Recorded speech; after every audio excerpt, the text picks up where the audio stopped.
All right, everyone, we're going to get started.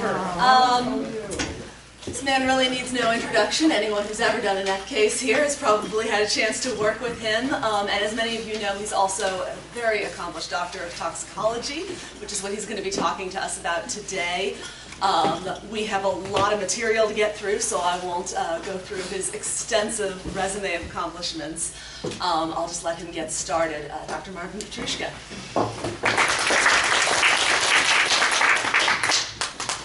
Thank you. I hope you can hear me. I usually speak in a slow, low voice. I'll try to make it a little louder for you. When I got a call from Amy, and someone last year also, I forgot her name, to ask about giving a lecture about interpreting test results, I thought to myself, what are they, nuts? And there's a reason for it, and I will explain to you. I think one of the important considerations in this topic is that this is not anything like going to the doctor, getting a copy of your test results, looking at your cholesterol. Can we just close this door? Can we close this door? This is not like looking at a test result and saying, oh, my cholesterol's okay, my hemoglobin looks pretty good. I understand, you can almost understand it yourself. You almost don't need to speak to your doctor when you get those results. So interpreting forensic toxicology test results is very, very different. It's totally different. It was so different and so confusing to me, in spite of working as a pathologist 40 years ago in a laboratory that did toxicology testing. I didn't really know what the fellow was doing in the lab there. I never understood it. I went through a residency in pathology and clinical pathology and studied some toxicology as part of my training. I passed my boards, and I'm looking around for my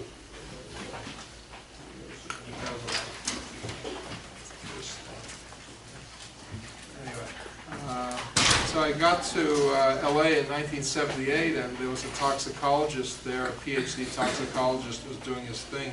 And I just stayed away from it because I didn't understand anything about it. In 2000, in the year 2000, or before 2000, I thought this might be a very interesting topic to study. So I registered myself in 2 different master's programs for the sole purpose of learning toxicology.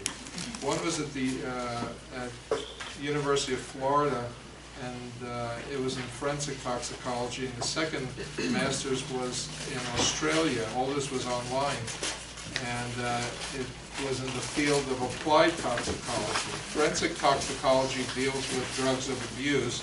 Applied toxicology is the actual science, the chemistry and instrumentation of how it actually works, how testing is done. So I found it fascinating to study. The reason that toxicology is different than any other, or toxicologic test results is different than any other test result, is because it's dynamic. You're measuring a substance in motion.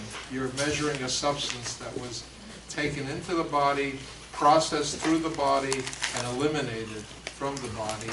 And you're measuring it in different times and in different places. So you can measure urine, you can measure blood, you can measure sweat, you can measure hair follicle, nail, and heart blood. And so there's many considerations. And the reason that I thought that this was, I wouldn't say ridiculous, this is such a hard topic for anyone to understand. And attorneys are educated people, and I know you can understand this, but it takes a lot of study. And I'll explain to you what, and perhaps one of the things that you can take away is, how do I understand test results? What do I do to understand the test result? And you'll understand how difficult it actually is. It doesn't come easy.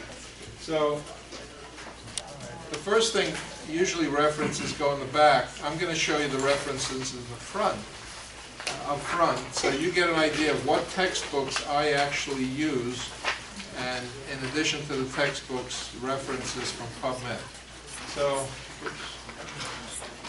So this is Randall Bassel's book. You may have heard of it, or someone maybe has mentioned it somewhere along the way. This is a great book. It'll give you a complete listing, A to Z, of every drug you can imagine, and it tells everything you want to know about the drug. This is probably close to a #1 textbook review of any medication, drugs of abuse.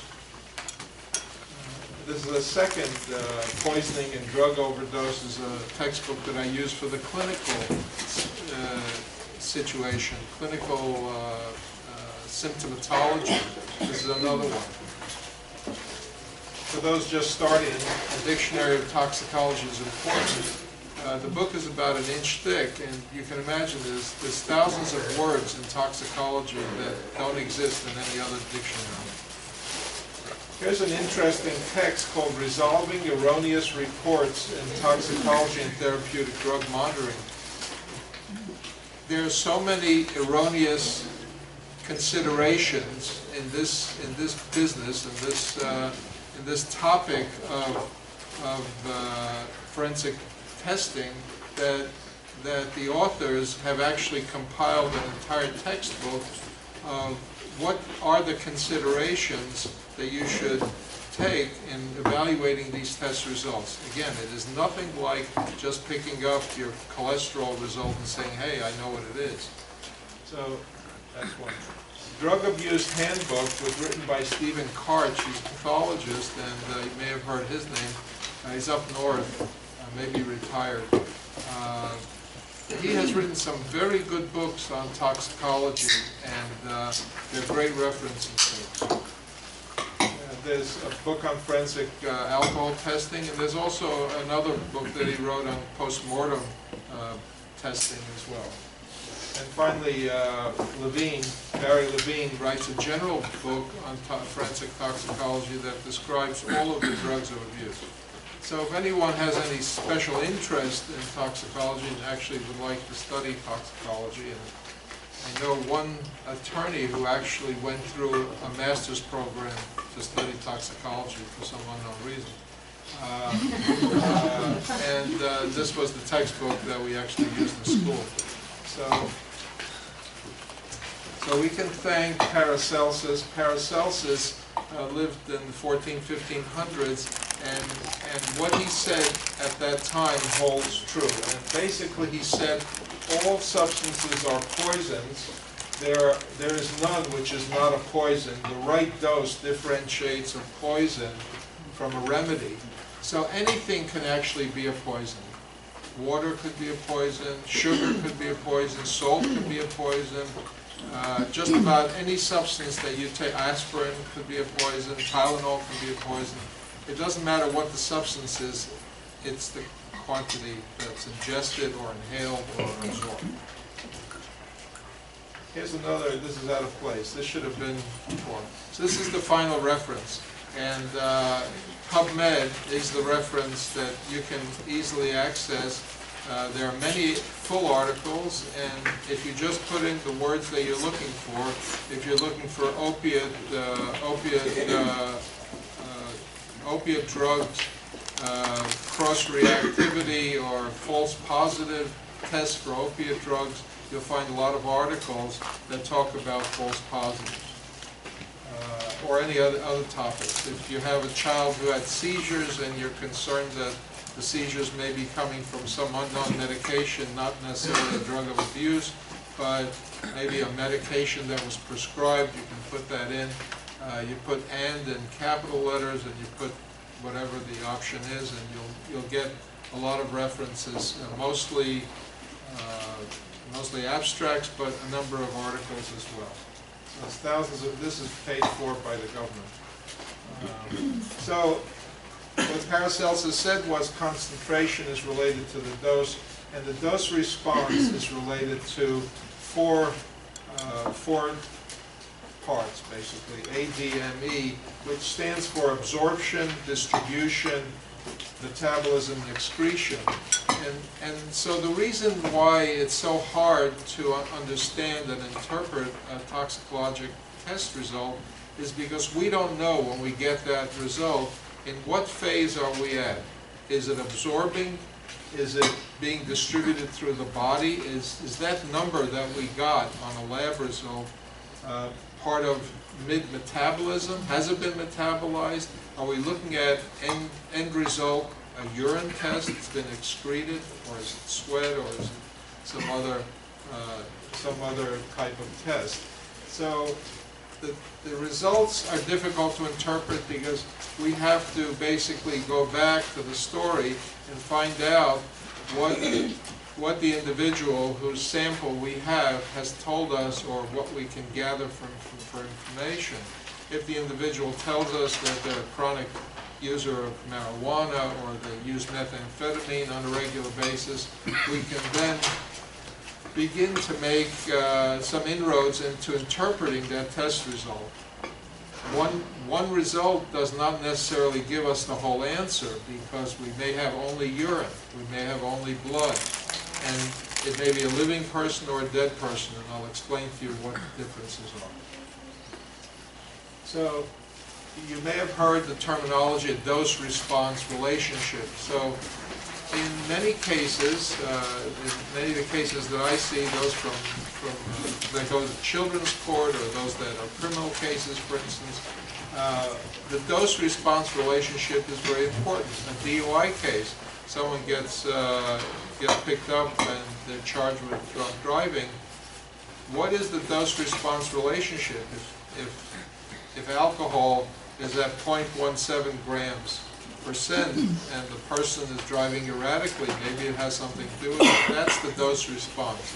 The dose is the amount of that we've measured. Does it relate to a response that can be identified, and sometimes actually equivalent to a quantitation. Recently, in a court case in New York, someone asked me to try to quantify in an affidavit, for the purpose of an affidavit, how much ethanol the person drank based on symptoms, what his symptoms were. And I had some symptoms, and he couldn't really recall getting into his car. He had a five-vehicle accident, and then eventually there was no blood drawn. In fact, there was actually no blood test. So we had no blood test, and we had to go back and look at symptoms and correlate that to drug levels, alcohol levels. I'll show you the chart from Dubowski that I used a little bit later. If you were to look at any literature, if you choose to do any research in the area of toxicology, or if you look at a PDR, you'll find these two words. And so I just share with you what the meaning of the word is. You're not going to really do too much with it, but you're going to see the word, and it could be confusing. So toxicokinetics is what the body does to the drug, whatever that substance is, medication, and how it processes, how fast it processes, how long the half-life is, and that's what the body does to the drug. Toxicodynamics is what the drug does to the body, okay, what the outward symptoms are. So if a person smokes marijuana and has a big appetite, or gets a little drowsy, or takes methamphetamine and is awake all night, that's toxicodynamics, basically. Okay, now we get a little bit closer to interpreting drug results, and before you interpret the drug result, you have to have an idea of what kind of a test did they use. Now, as a pathologist and as a toxicologist and scientist, basically, we don't believe anything we see until we believe it. And I think attorneys think the same way. I believe so. You have to be convinced of the test result. You may hear a lot of information, case histories that you're told, and then you formulate an opinion. The toxicologist and the pathologist looking at these results does the same thing. We have to go through our own gymnastics to make sense of this test number. The number does not necessarily indicate what is really there. And you have to correlate, and I will explain to you in the next set of slides through the whole set why it is that a certain number doesn't necessarily have to be what you think it is, what you think it should be. Even if you looked it up in a book and you have a number of 0.05 and it falls into the toxic category, it does not necessarily mean it's toxic. I'll explain it to you in a second. So the most common methodologies used in toxicology today are the screening test of immunoassay and the confirmatory test of mass spectroscopy. There are a number of different mass spec tests. There's gas chromatography, there's liquid chromatography, and you may see some of these, but basically they go like this. In immunoassay, you have a substance. This green substance could be a drug, and you have an antibody that was made specifically for that drug, and that antibody is this structure here. I don't think this works. This here. And then there's a fluorescent dye that's attached to the antibody, and they put it into a test tube. So you take your sample, you take the person's sample, whether it's a living person, dead person, goes into a test tube, gets mixed up with this antibody, and it's an antibody to what you believe is cannabinoids. So it's an antibody to opiates, an antibody to benzodiazepines, or whatever the substance is. And then it lights up, and then you get that positive result. Immunoassay detected positive. All right. So I'll show you in a second what they're doing. It's a little bit like taking a magnet and putting it into a container that has screws, nuts, bolts, and nails. All you want to know was, are there nails there? But you're getting all of it. Anything that has the shape or the chemical composition or partial chemical composition of that chemical substance that you're looking for is going to show up as positive. So what happens, and I'll show you later, if you try marijuana. You do a test for marijuana, it's cannabinoids on the test result. The person took ibuprofen or naproxen, and sure enough, it showed up positive, and they tell you, I never smoked marijuana. Okay. So, why is that? Sorry. Okay. It's because the chemical structure is similar. There's something in the chemical structure in the cross-reactive substance that's similar to the materials that you were looking at, trying to detect. In mass spectroscopy and mass spectrometry, what you're looking at is a unique ion of a chemical substance. And so there are chemical substances, so many, probably hundreds of thousands or millions maybe of chemical substances. And what the test identified is something unique that's very unique about that chemical that has a certain retention time. And the retention time means how long does it take to go from here to there, basically. And eventually it measures on this mass spectrum here. And you see peaks. Basically what they're looking at is peaks. An error can occur anywhere along the test system. And the reason that we don't believe the test until we believe it is because anything could have happened anywhere along the way. I will show you what we look at. So, in the process of thinking about this test result, some of the things that I think about is the test linear. All right, what is linearity? If you make a chart, basically, and put a 45-degree angle on your graph, just make a 45-degree angle. If you have 10 milligrams of a substance, at a certain point, if you had 20 milligrams of a substance, does it measure on the line? If you had 90 milligrams, does it measure on the line? If you're off the graph, if the graph is not linear, if you measure a certain substance at different times, different places, and it keeps measuring in the wrong place, you may be off. It's not linear. The test is not accurate, basically. Sensitivity of a test, and if you look up articles, you'll see these words. What is the sensitivity of a test? The sensitivity of a test is the ability for this test method to identify a true positive. When you do any test, it doesn't matter what test it is, forensic, non-forensic, the test may not identify 100% of all true positives. So if you have a test, if your article that you just looked up, it says it has a sensitivity of 75%. So that's an important number. It can only identify 75% of true positives. It makes an error somehow on the other 25, just doesn't pick them up.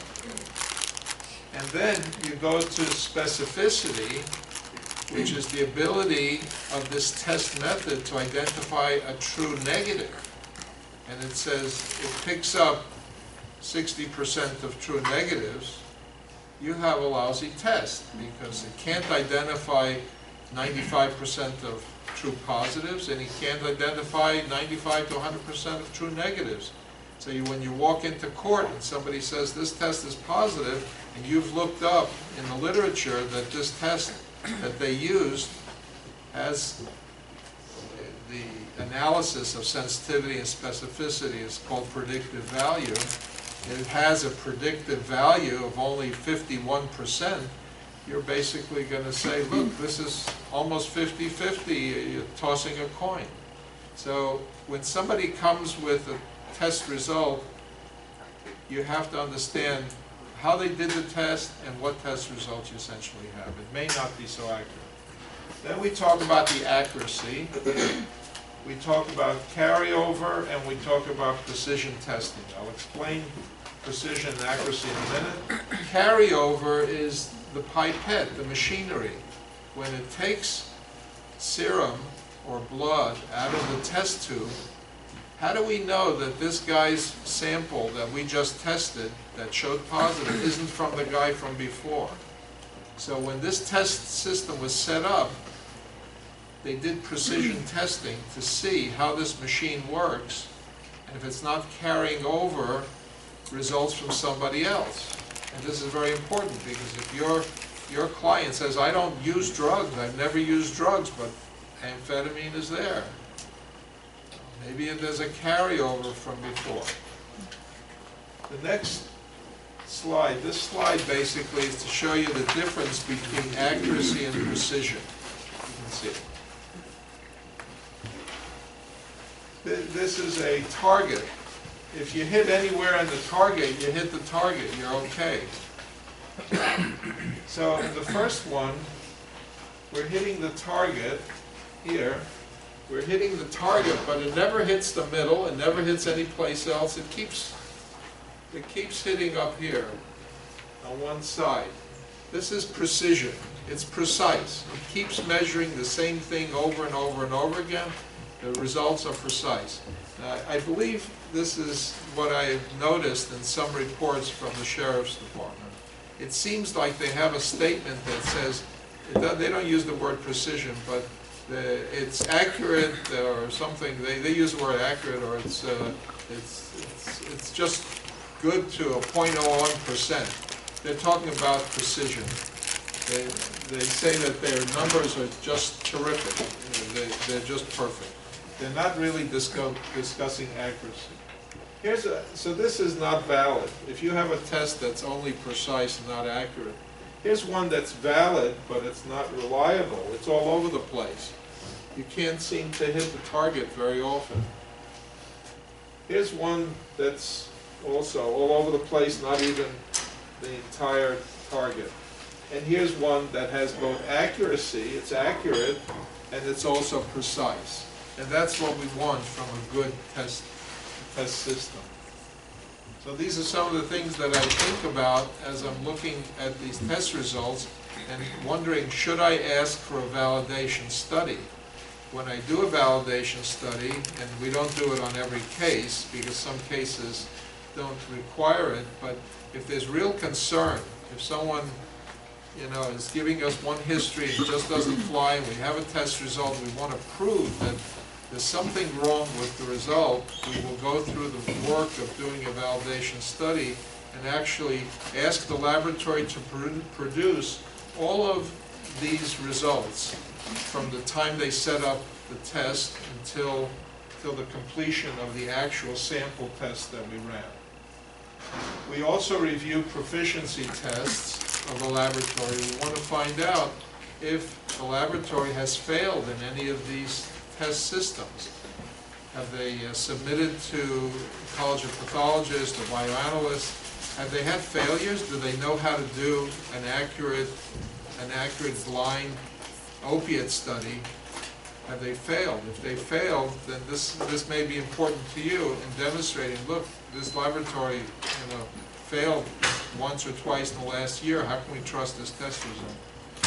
We want to look at the controls. The controls are numbers that we can rely on, that are purchased for different test methods, and they're used to demonstrate that the test is actually accurate and is hitting the target. If the controls for this study, for your sample, your test sample, are not in line, then the whole test is invalid. We want to review the calibration data, how they standardize. Standardization means they're taking a known quantity of a chemical, of methamphetamine, and they're using that standard to create the curve from which the test result comes. And we want to look at a Levy-Jennings plot for the controls. So this is what the chart looks like if they haven't. Sometimes some labs don't produce this, but a Levy-Jennings chart, this is the mid-range, this is your test result, and a valid test is permitted to have two standard deviations, up or down. So if you have a number that is accurate to this green line, you're entitled to two standard deviations, 1, 2, up or down, and these are the controls. So if your controls are out on that day, on this day 5, then all of the tests done on that day would not be accurate. And that's one way we can identify a problem with a test result. Okay. So we try to look at the entire test run. I had a case, City of Los Angeles case, it was an alcohol case actually, and all tests after a certain point were high. There was something abnormal about that, and I argued that there must have been a failure in the system. I don't think I actually found what the failure was because they didn't give me all the documents, but it was highly unusual that all the tests suddenly, every test after a certain point, were all positive. There was not one negative. And I believe there was a failure in the system, they settled. And so other parts to a validation study include reviewing pipette calibration, standard operating procedure. For instance, the procedure may say that you take a half of a cc of serum, you put it into the test tube and do the test. Well, sometimes there's not much blood around, and the technician decides, well, I'll just take what's left. I'll take a quarter of a cc and I'll just double it or whatever. I'll just add sodium chloride, salt water, sodium chloride to it, or water, and I'll run the test and I'll multiply by 2. Well, that's going out of the bounds of the standard operating procedure. They've changed the method. There was no testing initially to prove that changing the dilution is accurate. Once you change dilution, it will carry over and be accurate in the future. So those are the types of things. We also look for any certifying agencies that have found any deficiencies in testing, and we also look for chain of custody to make sure that there's a valid chain of custody so that we can rely on that. If there's a break in chain of custody, we want to identify that.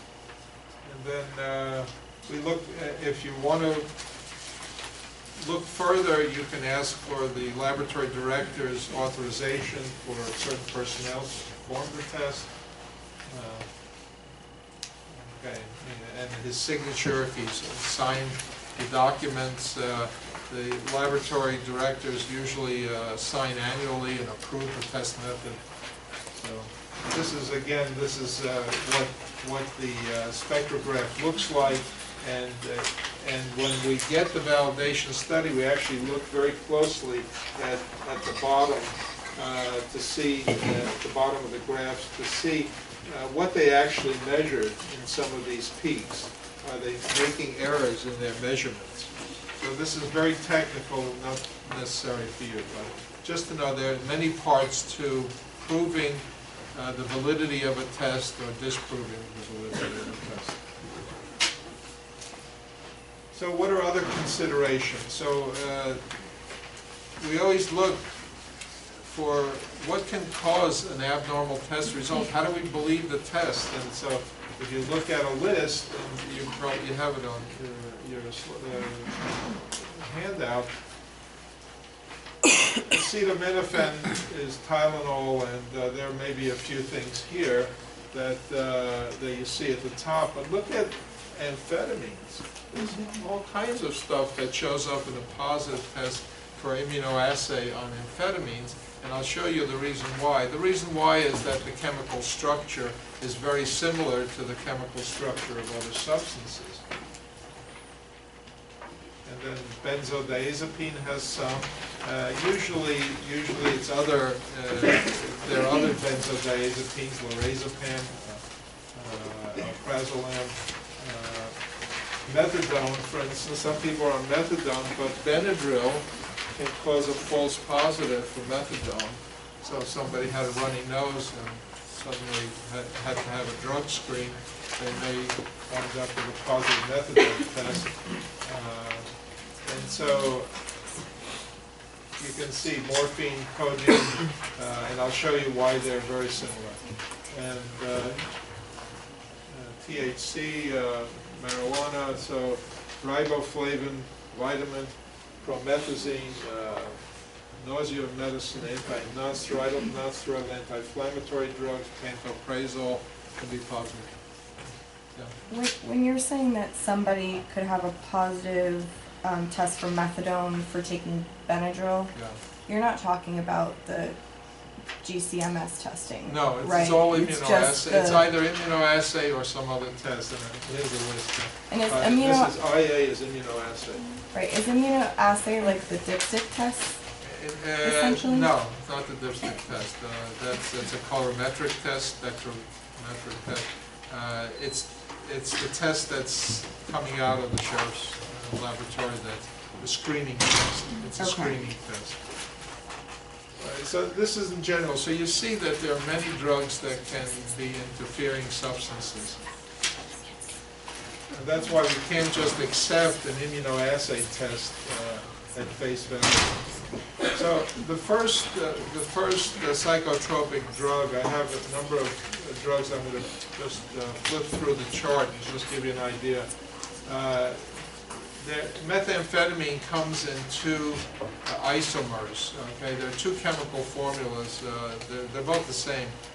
One is a right-handed and one is left turned the other way. DNL, drug. The D methamphetamine is the drug. The L is the legal form of methamphetamine. So methamphetamine has a half-life, which means half of the drug gets eliminated in 6 to 15 hours. And I put this letter down, BD, 3.0 to 7.0. This is a made-up number that's made up by scientists. It's not for you to know anything about really, but the concept is that when water has a VD of 1. Any drug that has a VD of 3.0 to 7.0 is going to fat. And it winds up in the fatty tissues, basically. It gets stored for a long period of time. And so that's why we're up to 15 hours on a half-life here. And I'm going to show you chemical formulas, not that I want to impress you with what chemistry looks like, but I just want to show you why it is that all these tests come out false positive. Why it is that an immunoassay is positive for opiates. And you can see here, ephedrine, which is a sinus medication, something like Sudafed, looks a lot like methamphetamine. In fact, I think there's only one oxygen missing, just for an oxygen. It goes to norephedrine, and methamphetamine winds up metabolizing to amphetamine and then norephedrine, and then it gets eliminated through a different system. But look at these structures. These are cyclic structures. These are called benzene rings, and basically these structures are very similar. And so when you have chemical substances that are similar, the immunoassay is going to pick it up, and it'll all look alike. And that's why it winds up in the amphetamine category. False positive test for aminoacid. So look at the structure. You have ephedrine here, amphetamine here, methamphetamine, and ranitidine. And this is a similar structure, but there's an oxygen that has opened up the ring. And so it shows up positive. Ranitidine is used for gastritis. Another list of false positive test results for amphetamine. And you can see metformin for diabetes. What else? A Vicks inhaler. Vicks inhaler will give you the legal methamphetamine. So jumping off of Jessica's question, would you ever get a positive for methamphetamine with a GCMS confirmed test? Yeah. For something else, such as pseudoephedrine? If you didn't know what you're doing, yes. But when they're doing the test, they're identifying methamphetamine. The question is it methamphetamine, the D isomer or the L isomer? Okay. The reason that they're not going to get ranitidine in the GCMS or LCMS is because the retention time, the movement of that drug is different. The rate at which it moves is different than methamphetamine. So what you have to distinguish is, how do we know that this is not a Vicks inhaler? And the way that we know that's not a Vicks inhaler is by doing an isomer study. So if you really wanted to be picky, we know most of the people who have methamphetamine in their system probably use the drug. That's the truth. But if you want to be picky, you want to actually fight this and say, all right, prove it. Prove that this is not Vicks inhaler. They have to do a special study to identify the D isomer, which looks like this, or the L isomer that looks like this. It's the same thing, just turned the other way. That's the whole difference between the D and the L methamphetamine. One is right-handed and one is left-handed, basically. So you have to ask for the isomer study. So if you were really going to be tough, and I don't know if that occurs in children with dependency cases. I think that in criminal cases, maybe it might fit better. But if someone wanted to take a tough stance, you ask for the D&L study and let them go ahead and prove it to you. Otherwise, they can't tell you 100% for sure that it is methamphetamine. I wanted to show you this chart. I took it out of the Sells book. It was in a section on methamphetamine fatalities, and they give you numbers. 2.0 methamphetamine levels were average, 0.3 amphetamine in people who died. But that's the study that he relied on. You may find another study, the number may be different. So when you try to rely on any number, if you're given a number on a laboratory test, and they say, well, it was let's say 0.08. It's less than even 0.1. It was 0.08 methamphetamine, and he died. You'd have to do the research to see how many people with a 0.08 actually have died. Does it go with the fatality studies? And that's why we have to interpret these results in a certain way. And it's not enough to have one test result in post-mortem cases. We really need more than one. We need to know the liver test, we need the blood test, and if we're lucky, some other organ. 2 or 3 results would be better than one alone. And I'll explain about post-mortem redistribution if you've never heard of that. Again, I'm just showing you some of the drugs. This is cocaine. Cocaine goes to benzoyl ecgonine. You'll hardly ever see cocaine positive. It's rare that you'll find cocaine positive. It metabolizes very quickly, perhaps within the hour or so. But benzoyl ecgonine can stay there theoretically for 24 hours. So if you find BZE, benzoyl ecgonine, it indicates that there was usage of cocaine. But BZE is inactive. So if a person had BZ in their system and someone was arguing that they took cocaine, you can argue that, look, it's an inactive chemical. How do we know when they took the cocaine? BZE will hang out for about a week or so, not a week, 4 to 5 days, and cocaine will be gone in 24 hours. You said BZ is a cocaine metabolite? It's a metabolite, it's a breakdown product of cocaine. And so if you find it, it's inactive, basically. Does cocaine have the same isomeric structure? And is there a D-cocaine and an L-cocaine also? No, it's just cocaine. And the interesting thing is that in immunoassays, it's hard to find anything else like cocaine. So if you get a cocaine positive on immunoassay, there's probably a good chance that it's cocaine. There's not too many drugs that show up like cocaine. And how long does a metabolite stay in your system for? So in urine, you can find evidence of cocaine in 24 hours and 5 days or so, 4 to 5 days for the BZE. I'm going to show you other drugs just to show you why it's complicated to look at test results in toxicology. So here's diazepam, which is Valium, but they may give us temazepam as a test result. They didn't find diazepam, but they identified temazepam, which is also a medication used for sleep, to induce sleep, or oxazepam, which is a drug. It's called Cirax, which is also anti-anxiety. So you get a test result, it doesn't show diazepam, but it shows temazepam, or it shows something else. This is what's confusing about toxicology. You're getting a result that may not be the same drug that this person even took originally, but the first one has metabolized, and now we're looking at metabolites. This is the most common, nordiazepam, most common metabolite from diazepam.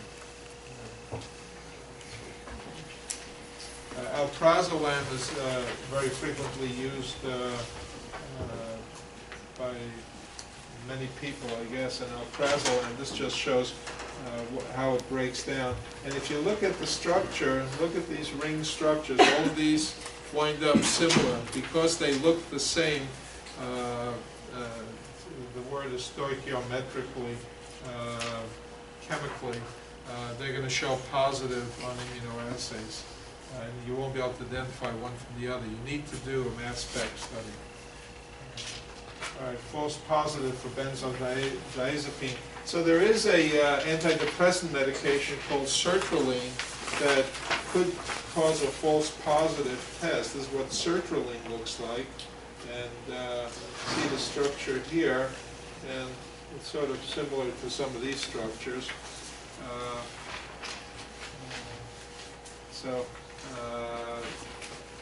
That's the cause. So we have to be very cautious in pointing a finger at any specific drug without getting a full history.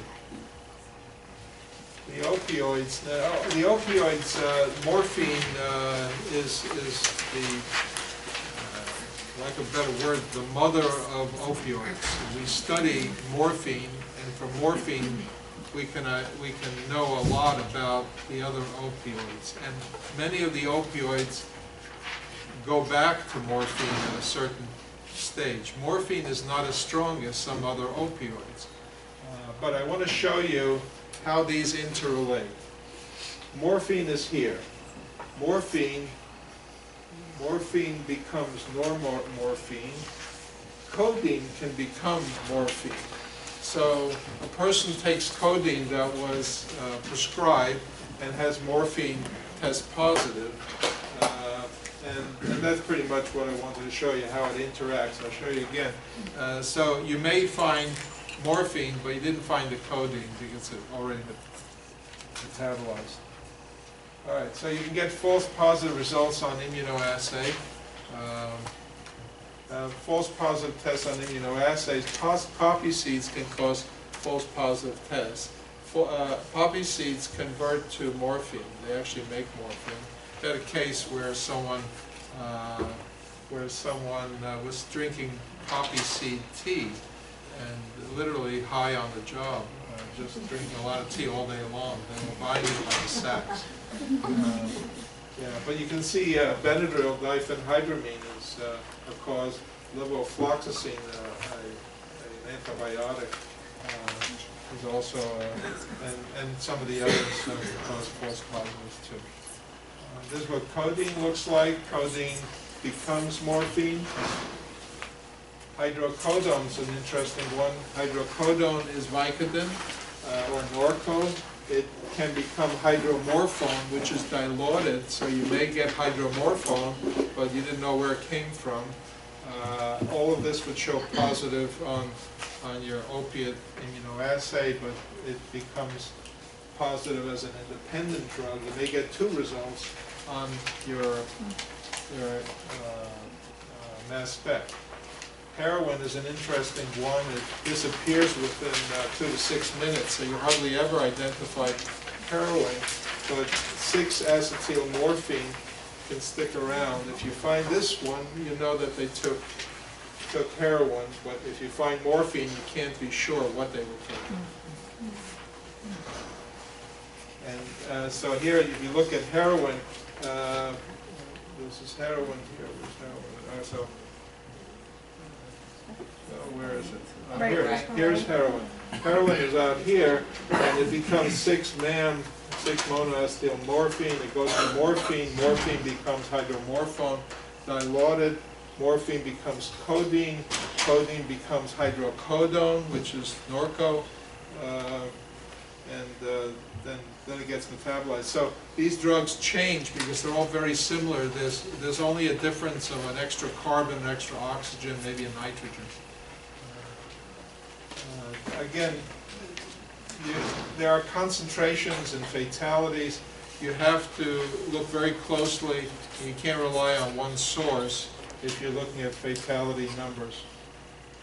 Methadone goes to something called EDDP. It's a very long name. I can't remember it. But this is methadone, but there are false positives for methadone as well. And here, Benadryl is, and quetiapine, antidepressant. Here's marijuana. So marijuana, a lot of people smoking, about maybe 13% of the population might be smoking marijuana. And so a lot of people are positive. If you get the test, the screening test will be testing mostly the carboxy metabolite, which is inactive. It doesn't cause any symptoms. but there's a lot written about whether marijuana causes human performance deficits while driving, and to date there's no national agency, scientific agency, governmental agency that has been able to prove that driving is necessarily affected by people who smoke marijuana. The effects of marijuana are not significant enough to cause accidents when used alone. However, when combined with other drugs or alcohol, they do enhance the effect and can be the cause of accidents. So that's what we know. This was sent to me and asked for an interpretation, and the question that was asked, why is it that they reported cannabinoids as positive at 23 when the cutoff was 50? And so I'm not really sure exactly. It's Children and Family Services. It may be that the person who requested it says, report any number you get. We want to know if there's anything there, not just the cutoff. Okay, so the response from a defense attorney would say, okay, well, how can I believe it? It's so close to the cutoff. Maybe it's a false positive. Maybe it's false. Because there's a certain range where test results may not be 100% accurate. And that's the time, if you were going to argue against this result, you would ask for a validation study with the hope that you could show that this test result is so close to the cutoff, it may be erroneous, it may be a false positive. The reason that you have a cutoff at 50 for a screen and 15 for a cutoff on the confirmatory test is that those are more accurate results. All right, so some symptoms for marijuana use. I'll just go through it quickly. All right, one question that was asked of me, what does NG mean, specifically with respect to marijuana, and does a high nanogram level mean that they smoke marijuana? You can't tell how much they smoke from the result. There's no relationship. There are different grades of marijuana. Some are stronger, some are less strong. They're getting stronger with time. And nanogram means this, 10 to the minus 9. It's a very, very small number. It's in 9 numbers back. It's so small that it's hardly anything. The per se levels that they're using in other states are about 5 nanograms, but it doesn't necessarily mean that they are under the influence. It's just that state law. Wherever they use a per se law, they just go with the per se law, and people who have that number are basically found under the influence. But even 5 does not necessarily mean you're under the influence, and it may be leaching out from body fats in chronic users. So there were some other questions. Is it possible to determine the amount of marijuana a person's using based on the test results? No. And so you can't, and even in urine tests, urine is essentially useless for quantification of anything, including alcohol, because if a person doesn't urinate a lot, if they're concentrated urine, they may have a high number. If they drink a lot of water, they may have a dilute number. If you have a dilute number, if you have a dilute urine and it's positive, then it's positive. It is positive. It's dilute, it's diluted, but it's still positive if you get a positive. But you can't rely on the accuracy of a number in urine. It just, urine is outside the body. In the bladder, it's outside the body. Naproxen, you see, even naproxen can cause false positive marijuana. You see how similar they are. PCP, just to look at. I wanted to show you some slides over here. This one. This is Anna Nicole Smith. This is the autopsy results on Anna Nicole Smith. Look at all that she had in her body. She had chloral hydrate, she had Benadryl, she had clonazepam, Valium, nordiazepam, temazepam, oxazepam, but these are the metabolites. So it's not really a different drug. It's part of the same drug, and lorazepam was a separate drug. She took a lot of benzodiazepines, unfortunately, and sleeping medication. Here's a result that was sent to me to talk about. You have an ethanol post-mortem result of 0.02, and I believe that a result that low is probably post-mortem production. Yeah. Can we do a marijuana question? We are often told to have our clients test at reducing levels. However, if it's not possible to get a number on that, Not valid. they're essentially asking the client to smoke less intense marijuana, right? No, it's not valid. It's not going to be valid at all. It depends on metabolism, differences in individuals. The number is not reliable. There may be body stores that are storing the fats. A heavy person who smoked a lot may have a lot more THC in his system stored in the fat, and may come out months later. 60 days later, you're still positive. It's useless. It's a useless test. It's not going to give you anything. So here we have